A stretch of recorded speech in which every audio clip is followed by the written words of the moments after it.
Programme के कोई जरूरत नहीं थे।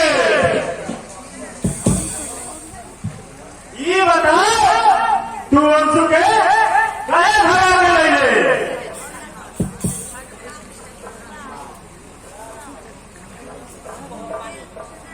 मालिक रउआ का कहत बानी? हम तो अंशु के अपन बहिन मान ले बानी।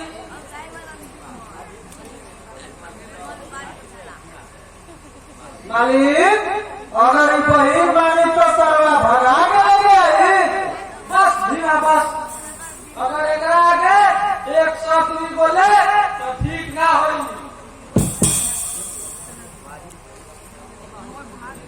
मारे रउआ भैया दे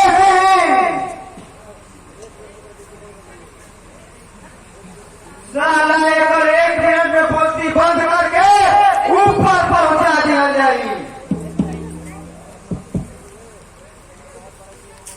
बोल कुत्ता, तू हमार सारा खुशी छीन ले कहा पाए कि अंशु को लेकर नहीं भागे।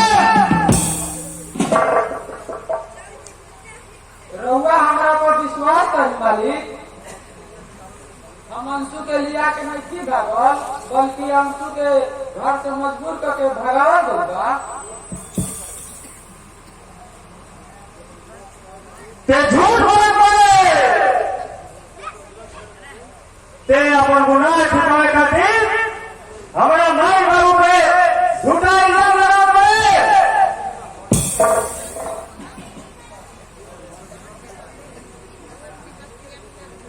हमरा पर विश्वास करी मालिक, हम झूठ नहीं बोलत, हम उनका के बहिन मान ले।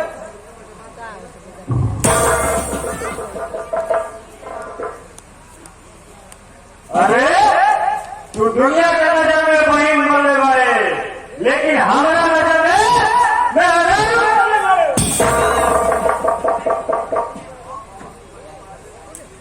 बस अनुज बस, अगर अब एक शब्द में अंशु के बारे में उल्टा कहला तो ठीक ना होई।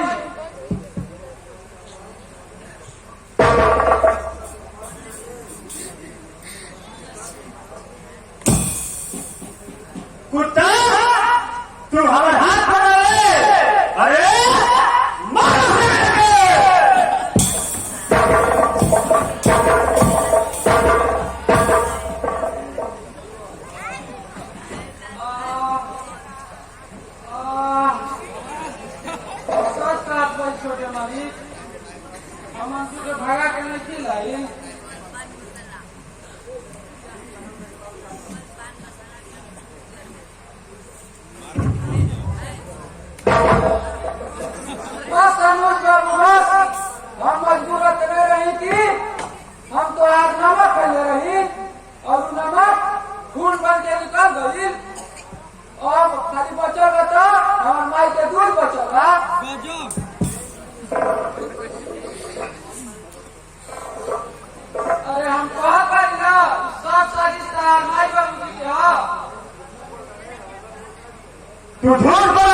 सुन ले लिया मालिक।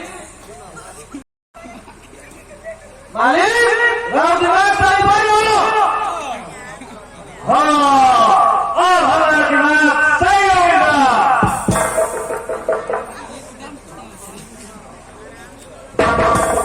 दिमाग अब तो बनेगा।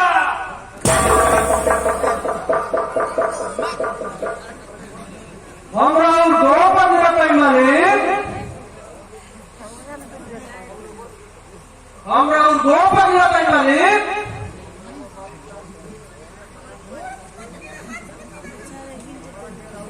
हमारे राव बाबूजी और राव मम्मी पूरा खानदान में हमारे गाड़ी का पैसा ले रहा।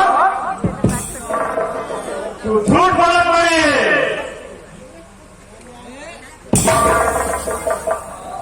और